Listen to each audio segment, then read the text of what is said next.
30th COP Climate Summit, where countries from around the world come together with the aim of tackling climate change, is underway in the Brazilian city of Belém.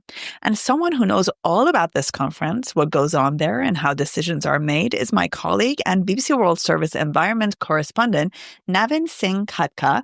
And he is here in the studio with me. Navin, I would like to call you a sort of COP expert. When was the first one you covered? I don't know if that's a good thing to be called, but I think it was in 2006. And then, here we are. Here we are. So how many do you reckon you've covered so far? I've covered every single of them and covered from there. That is around, I think 15. And I want to get to that because you cover the COP conferences, but you do not necessarily fly there or go there. Tell me why. If you can do something without traveling, why not? Mm-hmm. The carbon footprint is definitely an issue. People ask me, what about your own carbon footprint? Mm-hmm. And, at least on this front, I can defend the kind of issues that I pursue.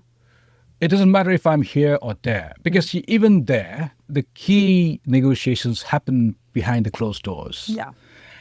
And, there is a plenary, of course, which is sometimes a high voltage drama. You get to see it firsthand, and that is something really, really good. But most of the, key negotiations happen behind the closed doors.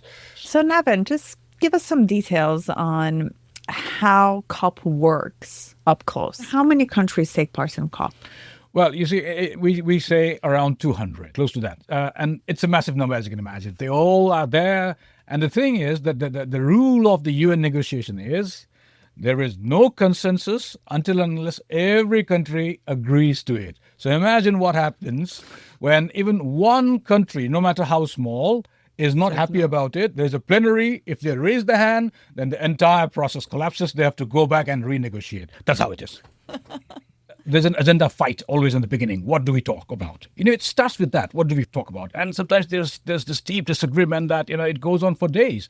But thankfully, this time around, we haven't seen such intense fight, and they've kind of agreed what is to be discussed. It all boils down to now two things. So, who is going to reduce carbon by how much? Because there is resistance by many countries. That's one point. That's why there's haggling all the time, there's fighting all the time. And the other part is who is going to pay how much? Mm-hmm. Those two things. So that's what it boils down to. Yes.